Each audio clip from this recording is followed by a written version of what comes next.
You've probably felt it. Why did Riot nerf my champion? They're not even strong.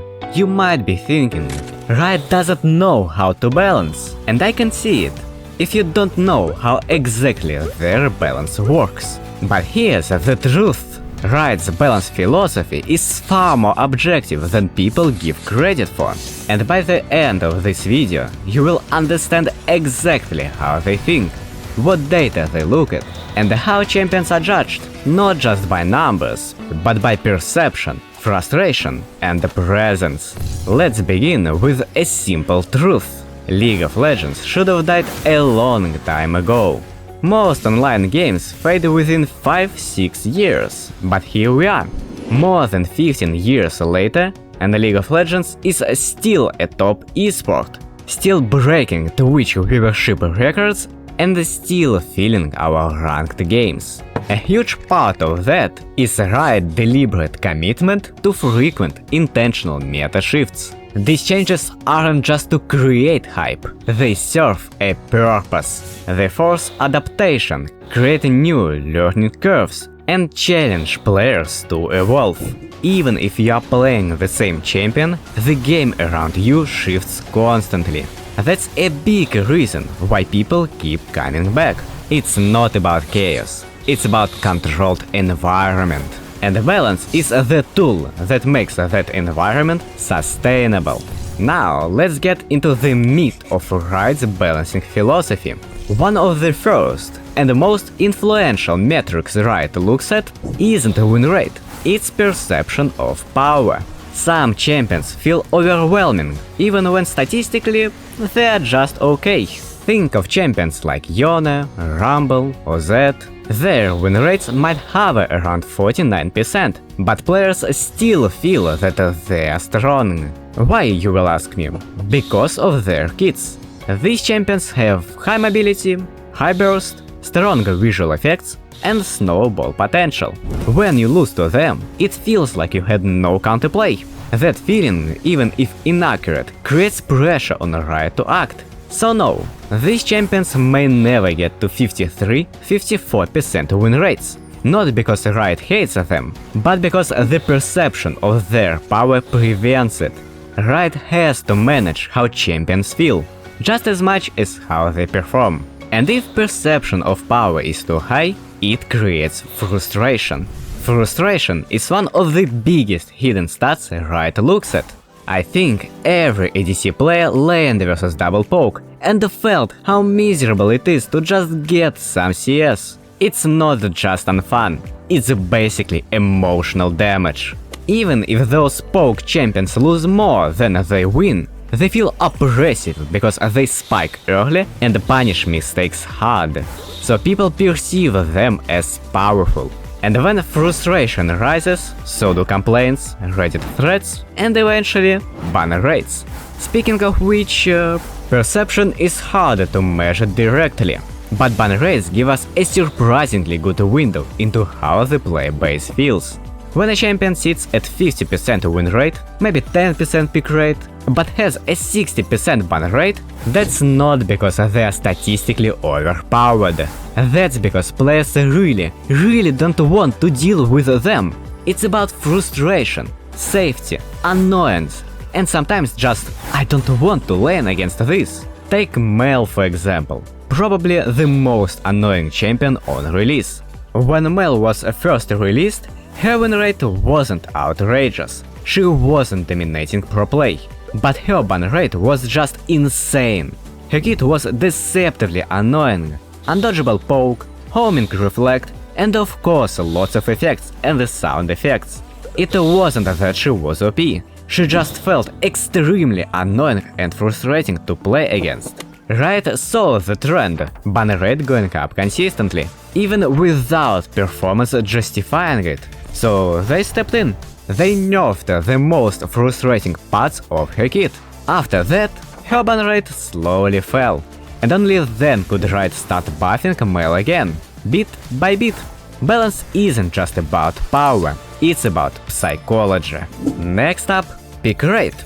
Let's say a champion isn't broken. Their win rate is fine, but they're in every game. People get tired of seeing the same champions, especially if they have flashy or oppressive kits. Champions like Ahri or Kai'Sa, when they are too popular, Riot nerfs them just enough to reduce their presence.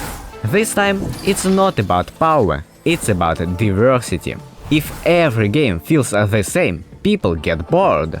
Riot knows that. As an example on top of my head, in 2023, Ezreal was very strong during summer, but nobody really noticed. His pick rate was low and pro play presence was basically zero.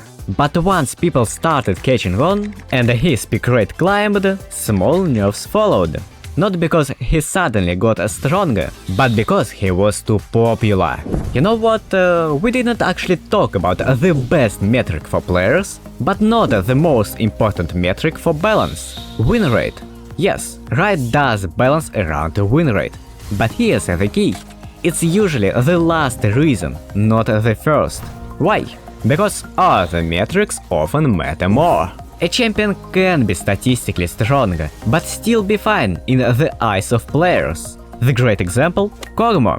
He's rarely banned, rarely picked in pro play. But when Kog'Maw hits 54–55% win rate, Riot always steps in, with surgical nerfs, just enough to knock him back down 1%, keeping him balanced without ruining him. It's like he's sneaking in the wins while no one's watching, and Riot's like, alright, calm down, buddy. You are not getting away with that quietly. Now, let's talk about something that's affecting most of these layers I've mentioned. Yet, it's just another thing to take into consideration when balancing a champion: pro play. It's one of the most visible forces in a league. When a champion becomes a staple in competitive, Riot will address it. But here's the fact. They don't always nerf immediately. Timing depends on how the champion is performing in solo queue.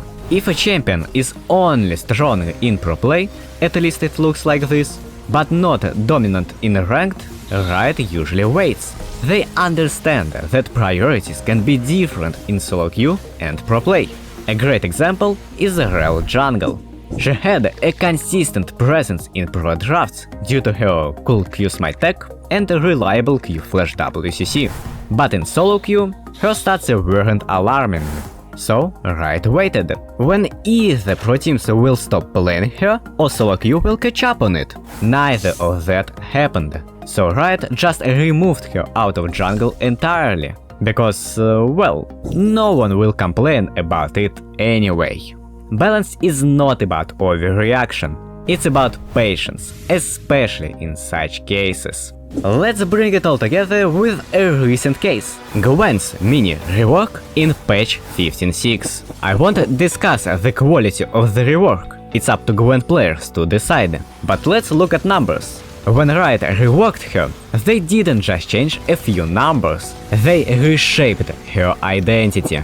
She became more early game oriented, lost scaling power, but gained lane control and early damage. At first, her win rate spiked up hard, so Riot had to hotfix her, but that wasn't the end. Suddenly, Gwen was picked in pro play, had a high solo queue ban rate, and dominated early lanes. She no longer scaled, she snowballed, and the change amplified frustration. Riot watched her pick rate climb across all eras. The perception of power shot up, and despite light nerfs over multiple patches, she stayed too relevant to not be nerfed.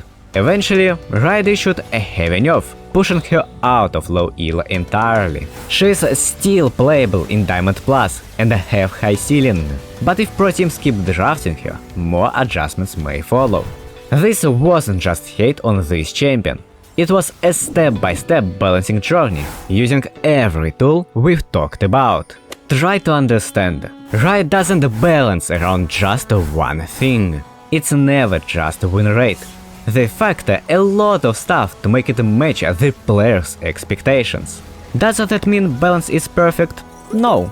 There are always edge cases. Overnerfs happen, popular champions can be OP for too long. But at its core, League of Legends is still going strong after 15 years. Because Riot has created a system that adapts not just to numbers, but to how we experience the game. And that's why the balance is more objective and more thoughtful than most people give it credit for. Riot changes are not personal, it's just data and people's perception. If you want to learn how your perception actually affects your performance and how to not be as biased, I recommend to watch this video right here. It's explaining this certain part of the balance really well. I hope I will see you there. Like, subscribe and drop a comment if you enjoyed the video. Bye!